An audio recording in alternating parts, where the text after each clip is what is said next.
Filter is one of the most important concepts in biomedical instrumentation field. For example, a low-pass filter is an essential component in modern ECG monitors.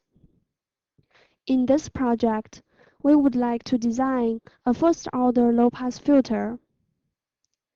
This filter should have a desired cutoff frequency, and we also want to maintain the magnitude of the passband signal. We could translate the problem statement to the following design specifications.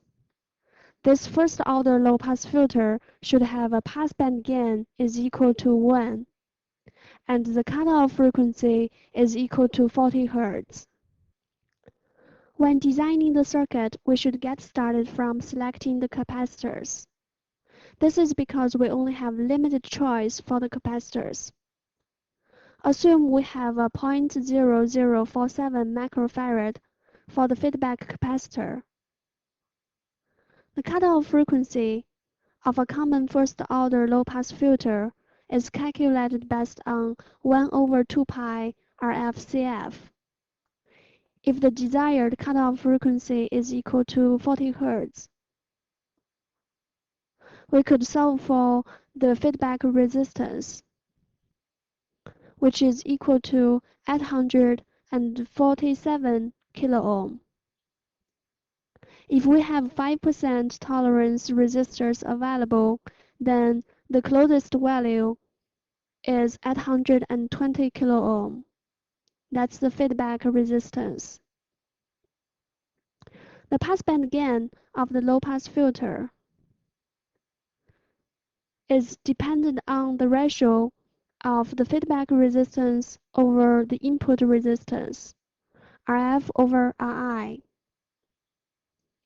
We want to maintain the magnitude of the passband signal. This means the input resistance should be also 820 kiloohm. Given the current circuit components, the theoretical value of the cutoff frequency is 41 Hz.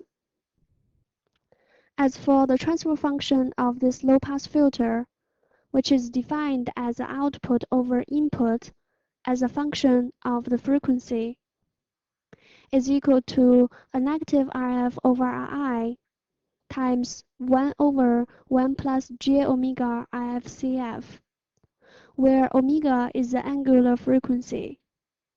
With the current design, this becomes a negative 1 times 1 over 1 plus j f over fc.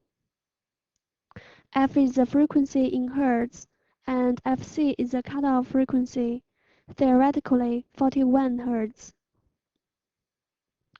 The circuit is not so bad. It has a similar layout as an inverting amplifier. That's the feedback resistor and the feedback capacitor. Similar to the schematic, RF and CF are in parallel. Before we test the circuit, let's think about what we should expect. We'll change the frequency of the circuit while monitoring the input and output signals simultaneously. At low frequency, the magnitude of the output is similar to the input, which results in a circuit gain approximately 0 dB. At the cutoff frequency, which is also our minus 3 dB point, we should see a magnitude drop for the output approximately 30%. With a further increasement of the frequency, we should see a lower and lower output signal. Let's see how the circuit turns out. We first try out an input signal of 10 Hz.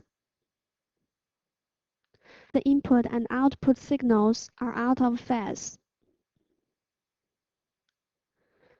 As for the amplitude, channel 1 is the input signal and channel 2 is the output.